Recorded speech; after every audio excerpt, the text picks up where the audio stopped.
Hello everybody, Brad the Guitologist here. In this video we're going to take a look at this this old Philco radio that I picked up not too long ago for $5. I had a little tag on it that said does not work, and I thought for $5, why the hell not? I'll see if I can get it to work. So if that sounds like something you'd be interested in, stick around. Alright, according to the label inside, this is a model 46-421.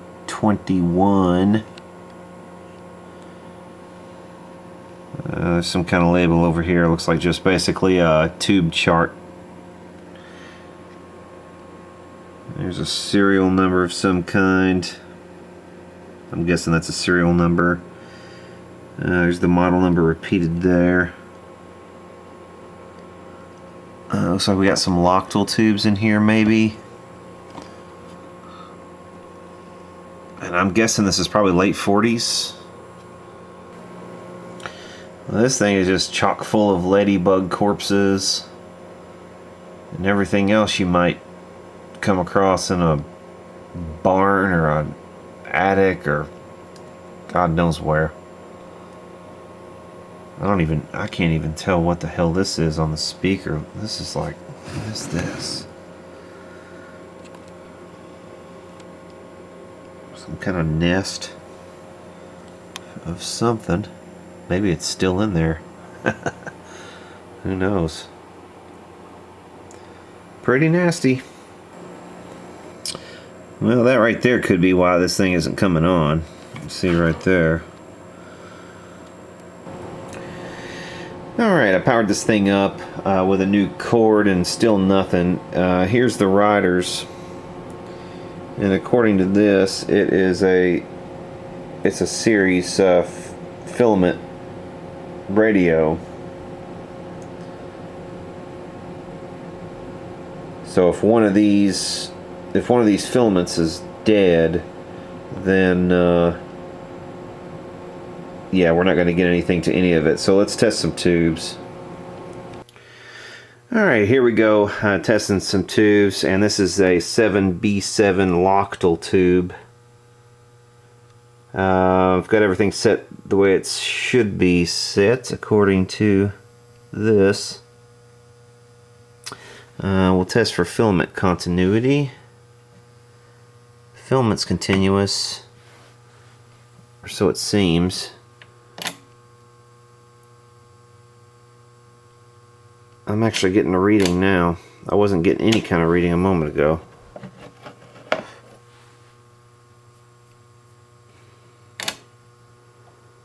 Okay, so it's reading good now. That's good. So this tube's good. Alright, I've tested these 3 tubes so far. The next one is this 7A8, and it is in the IF amplifier stage. And here it is on the tester, the 7A8. And it says replace, but the filament test continuous, and I can actually see it glowing in there. So this probably didn't, this is just a bad tube. It's not very conductive. It shouldn't have caused the series string to fail though. Next tube is a 7C7, and it is not reading good either. It's not moving hardly at all. The filament though is continuous, so I don't think this one is responsible for the series string failure. Alright, this is the 7C6, and it is showing way bad. However, once again, the series string is not being disrupted by this tube either. There's actually a filament glowing in this one. So that's all of our tubes, and they are all continuous on the filaments. So something else is amiss on why we're not getting power. Let's discover that. And looks like we have 3 Lochtel tubes to try to dig up. Alright, we're back here with this Philco. I'm not exactly sure where I left off. It's been a little while since I had this thing out on the bench. I had to set it aside to do some other things, so I've kind of lost track on this thing. But best I remember, this thing was blowing rectifier tubes. It had a bad rectifier tube in it. I popped another one in and made the mistake of turning it on, and it popped the second one immediately. So my bad. Should have known better than that. It's kind of too good to be true. I think the problem lies somewhere maybe with that across the line capacitor. I mean, but look at this thing. Good Lord. I mean, it's just nasty, and just all these old Sprague paper and wax capacitors, as you would expect from something of this age. So I think what I'm going to do first actually is remove that across the line capacitor and replace it, and maybe replace the two on top of it to get down to it, and kind of just start from that and see if we're getting shorts after that. If we're getting some kind of short after that, then we'll move forward. But something's definitely going on with the rectifier section, with the power section, because like I said, it pretty much immediately popped the 35W4 rectifier. Actually, I had a brand spanking new old stock Sylvania, real nice tube, and it popped that one. So I'm kind of bummed about that, but anyway, we shall see if that capacitor fixes it. Holy crap, look at this. I picked this capacitor here up just to kind of get a better look at things here, because I noticed this is not original. Someone has been in here and ganked that all up. So I'm going to have to take this out. Well, I was going to do that anyway, but look at this. It was actually punctured onto one of the pins of that tube right there. Look at that. Punctured right through. It's just laying down, I mean smashed down in there, and like punctured into the side of the can. Unbelievable. Wow.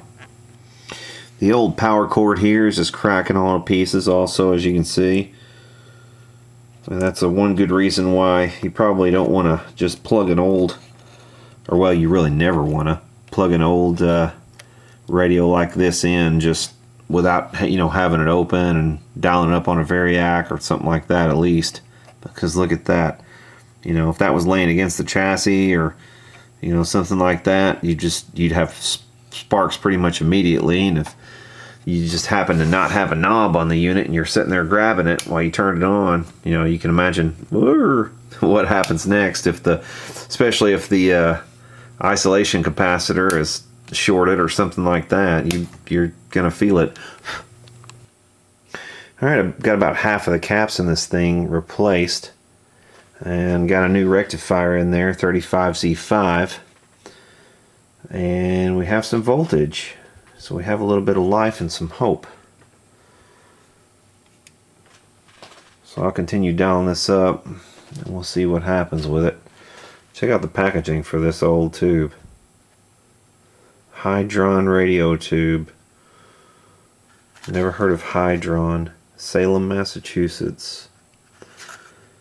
Interesting. Cool box. Ooh, got some sound.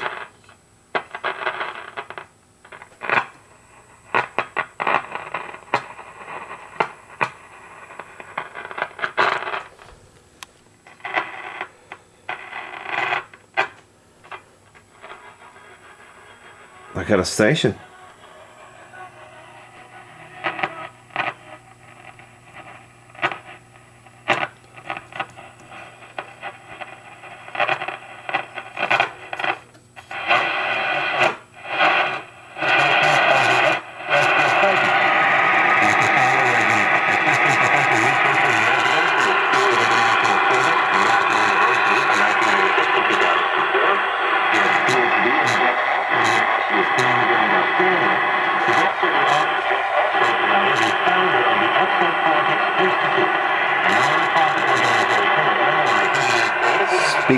Speaker sounds about half blown. I'll have to do something about that.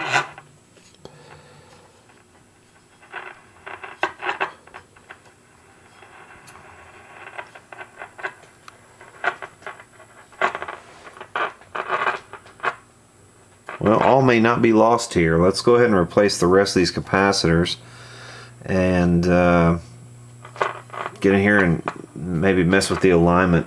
But he did the bench press. And what did he do? He did 25. He did 225 25 times. Okay. So a guy is walking around with him at the combine telling him, man, it'll really look good for teams. He does 25. He does it 25 times, 225 25 times. He shatters the quarterback record at the combine for that time.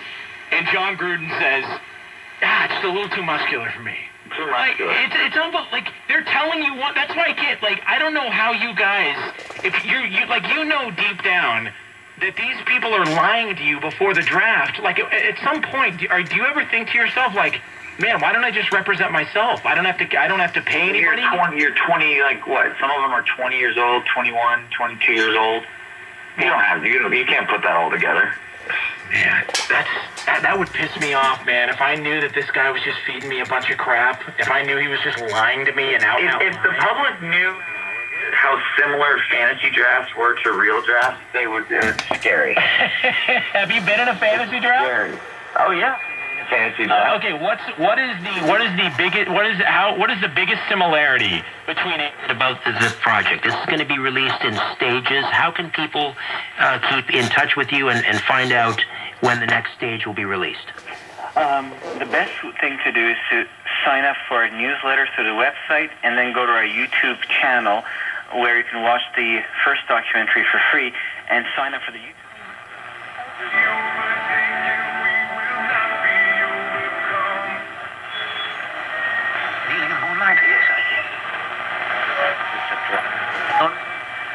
That'd be cool, wouldn't it? Hear her grunting down the hallway? Right. Have an Easter hippo in here? Do you think she's like big enough to be able to knock you down? I don't think she's that big yet.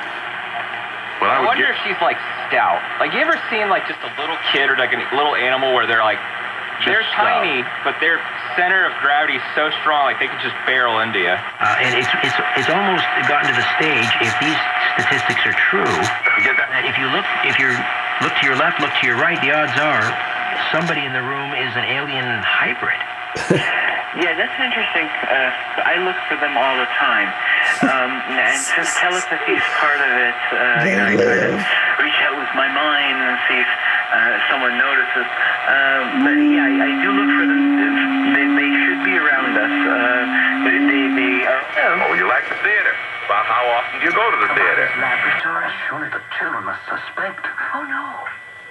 You see, there were no other beings with which to compare themselves. He must have been a great, great genius. Each morning he took a recording of his voice into town and put it on the automatic telephone. Each night it would call us. I think, what with the phone ringing and the sound of voices and the lights on, he was happy. There was only one thing. One flaw. And that? He couldn't make us grow old. And so he had to watch himself become an old, old man while we stayed young. It was a great blow to him.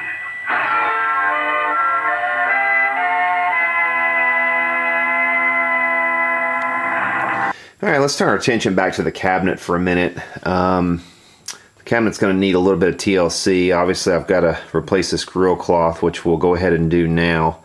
And plus, we just got some overall dirt issues. I've cleaned out the back of it, and it's a lot cleaner inside now, but we need to remove this little piece of card or wood or whatever this is holding the grill cloth on, and get some new grill cloth on there. So let's go ahead and do that. Alright, here's that piece of card out of the chassis, and I think this cloth was glued on basically to the whole thing. So what we might have to do, I don't know, is I was thinking maybe steam this off, but we might be able to just pick it off slowly, bit by bit. Let me think about it for a bit, and we'll come back and see what we want to do. Well, I went away for 2 seconds, and that was much ado about nothing, because it just peeled right off in one piece, no problem. So let's select a piece of cloth. I think I've got some stuff that might work well. Let's see what our options are. Alright, I got the grill cloth back in there, and it's looking pretty good. I'll show that to you in a minute. But first I want to turn my attention to this speaker. The problem with this speaker is it's got some voice coil rub, I think. It looks like the cone is slightly misshapen, and what happens is this. I think we're grooving fastballs in here tonight for y'all, and y'all are just taking them right down the middle. So with that said, we'll get to the tweak here. It's got that kind of rattle, that buzz, buzz, buzz kind of rattle. Really, the only thing you can take away from the first days of the NBA playoffs is to try to figure out what the biggest story is so far. And as I brought up, and as we've spent our 2 NBA segments talking about, some of the off-the-field, off-the-court stories. I mean, just barely putting my finger on any part of the outside of the cone seems to mitigate the problem. So I think what I'm going to do here is put a bead of hot glue around the edge to kind of suppress the cone slightly, and I think that might solve our problem. Fingers crossed. I mean, this is really my only option at the moment because, you know, I don't have one of these speakers. I don't have a line on one of these speakers. I've got another radio that's very similar to this, but it's actually in better shape even than this radio. So, you know, I want to try to salvage the speaker if I can. I don't want to go pulling it out.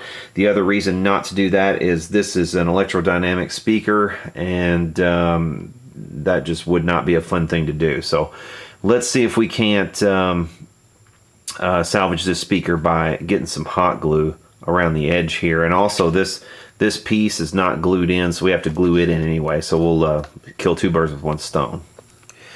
Alright, even with all this doping along the edge of this speaker, it's still kind of rattling a little bit at higher volume. So I'm going to come in here and show you what I have found. And this is the speaker off the chassis. There's just 2 nut screws underneath here. You can see the holes for them. You take those out, and then that allows you access to the speaker. But if you can see it, right there, you see the damage to that.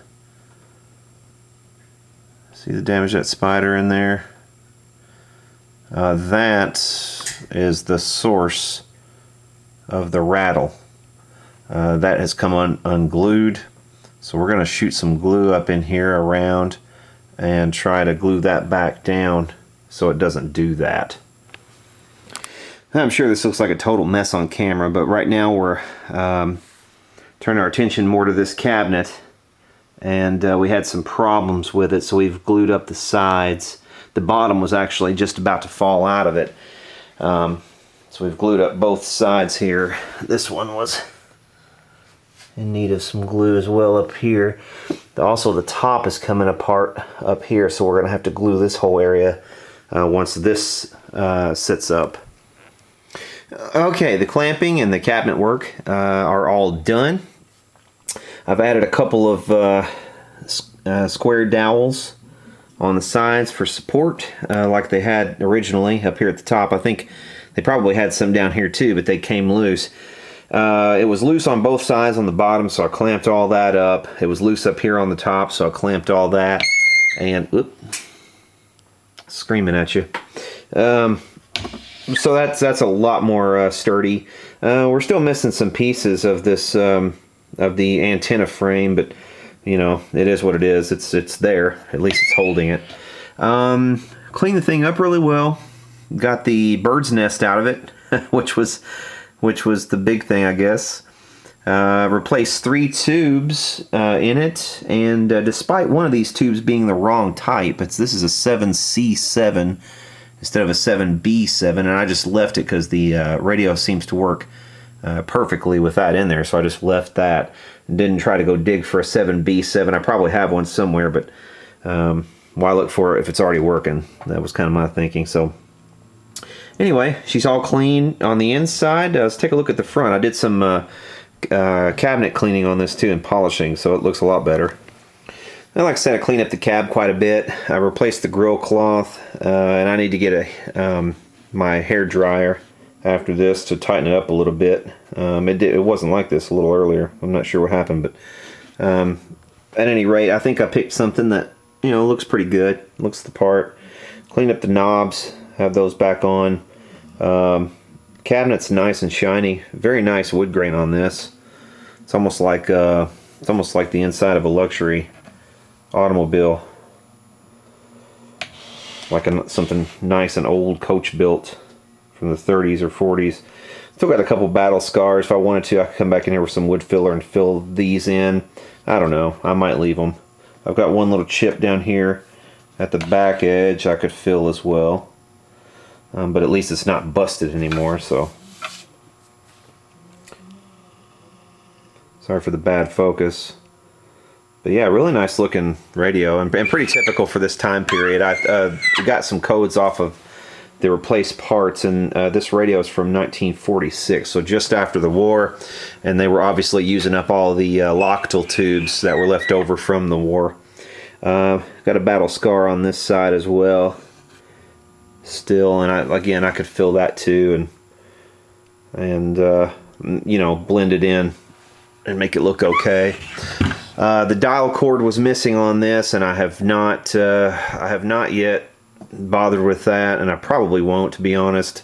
I don't have a pointer. Actually, I'll take that back. I do have some pointers in my parts drawer, but I'm probably not going to bother with this dial cord because those are notoriously a pain in the butt, and it's just not worth it to me. It works fine as it is, and there's only a handful of stations anyway. So, you know, if you don't know what station you're on, you're kind of dumb. Here are the parts casualties. All the caps essentially. Just replaced all of them, and all of these are dated 1945 and 1946. Let's see here. This one may not be. This one's from 1967, so that somebody had been in here before and replaced caps in 1967. These are all original, however, and they are dated 1946. You see that 46 right there, 20-something week. Same with most of these. Actually, let's see. This one's from 1941. Probably some stuff they had left over from the beginning of the war. Using that up to 1945, right there, and so forth. Pretty much all within the wartime era. Replaced the dial light, and the thing works pretty darn well. Sounds great. We'll get it fired up here. There's a translucent piece of material back here behind the dial also. If I wanted the dial light to actually be a little brighter, I could change that, because right now it's really dirty and just it's actually faded, blackened over time, so it's kind of definitely darker than what it would have been originally. Who are the presidents, the CEOs, the boards of directors of all these big companies that employ illegal aliens, you start sending those people to prison, I got news for you. That company doesn't employ illegal aliens anymore. And that's another great step to once again make sure that And Cook, who is such a weapon for Florida State, may fall completely out of the first round. I mean, it just for himself. well, all right, but don't expect to be pouring my anti-gravity boots. You want to have money in your future? You got to start saving now. No other radio station in Louisville has the great personalities that you hear every day on Wacky. Every morning it's news, traffic, weather, and Kentuckiana's greatest classic hits, and they're all just a little wacky. Louisville's only personality radio station. That guy cracks me up. Louisville's only personality radio station.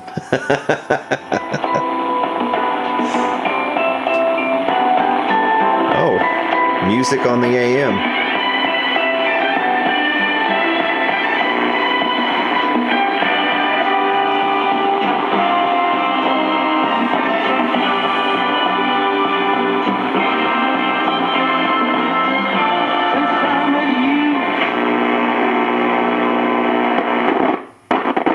And then we have some rubbing on the tuning capacitor there at the very bottom of the dial, so I'm not really that worried. There's nothing down there here locally anyway, so I'm not that worried about that.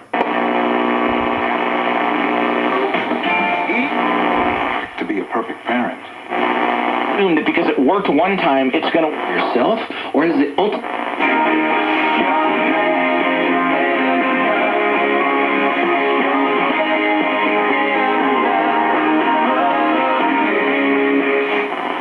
All of the hats to achieve success. This is why you need Lichtenfeld Incorporated, design, build, commercial contractors. If you're experiencing growth in your business, customers for the month of April, let Coit help you with all your spring cleaning. They'll put you in the right mood to bring in the spring at a first-class measure. Coit Cleaning and Restoration Services. There's this company, Coit Cleaning and Restoration Services. I see their vans around everywhere, and I always thought it would be cool if their phone number was Coit US. Call 1-800-COIT-US. I don't even know if that's enough numbers. I guess it's not. Service Tuesday evening, beginning at 6:30 p.m. You are invited to any or all of these services. This outreach ministry broadcast is designed to provide a ministry to those who are sick and shut in, as well as to Yeah, God's trying to tell me something after that tasteless joke there. Join us now in one of our recent services. Better repent, boy. Shortly after he was acquired from Atlanta, he had a season-high 29 points in just 26 minutes, 1 second. Glenn Robinson to the third power, who missed the last 11 regular. That's AM radio for you. You have your sports, you have your political talk, you have your religion, and every now and then you'll get an oldie station. But we pretty much have all the usual suspects here in Louisville, Kentucky. And but this is my new Philco radio with which to listen to all of that junk. Hope you guys have enjoyed this video. Please hit the subscribe button below for more videos like this in the future. And for now, y'all take care.